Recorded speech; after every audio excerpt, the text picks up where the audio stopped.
sticking with the long history for just a second, maybe focus for a minute on currency and on the IMF before this period.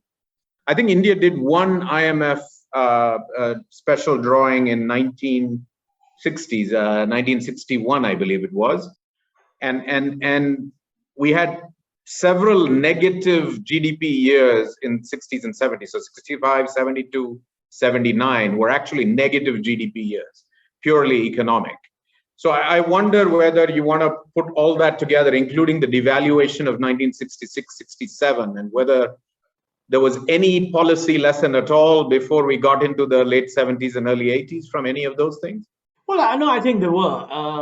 Let me say that the negative growth in the early 70s was a combination of the oil shock and a very bad agricultural year.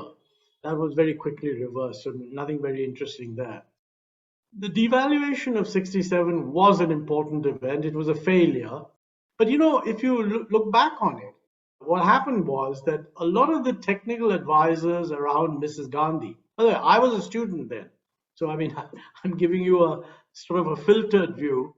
There was a very active debate in Delhi on whether the devaluation was a good thing or not a good thing. And in those days, the professors were actively consulted.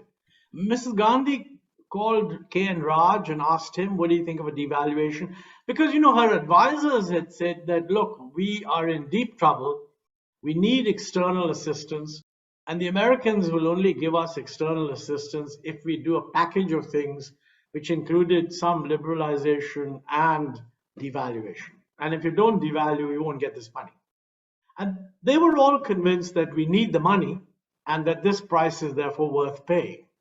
And Mrs. Gandhi kind of discussed a lot and finally accepted their view. But what is interesting is that she called K.N. Raj.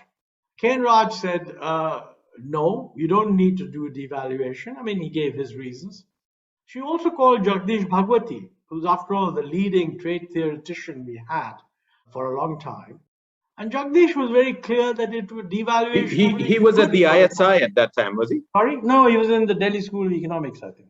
He had already come there, okay. Yeah, I think so. My memory is a bit hazy on that, but I think whatever it is, doesn't matter where he was. I thought he was at the Delhi School of Economics, and he positively said that devaluation was a good thing. Now, Jagdish's view would be the conventional trade theorist view, that if you have a balance of payments crisis, it's a good idea to have a devaluation.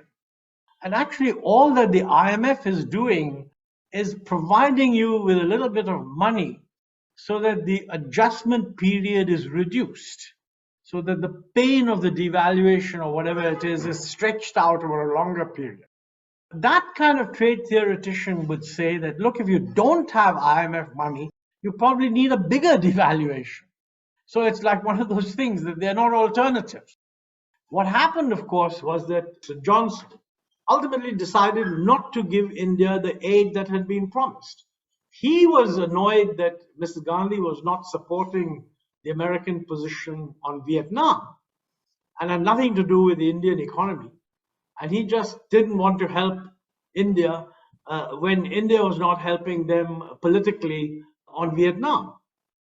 So internally, our chaps, Mrs. Gandhi was quite justified in saying, look, you guys said I must devalue, otherwise I don't get any money. They're not giving us any money. So what do we do now?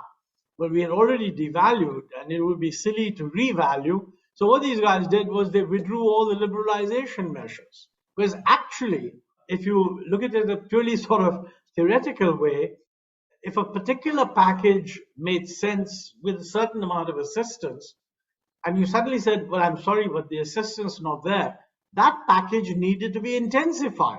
You need to do more liberalization, more devaluation. But of course, bureaucrats don't think like that. They were just embarrassed that the Americans have let us down. And so they said, okay, we'll take back all these liberalization, reintroduce all those controls. So that was really a very good example of the unintended, if you like, impact of American policy.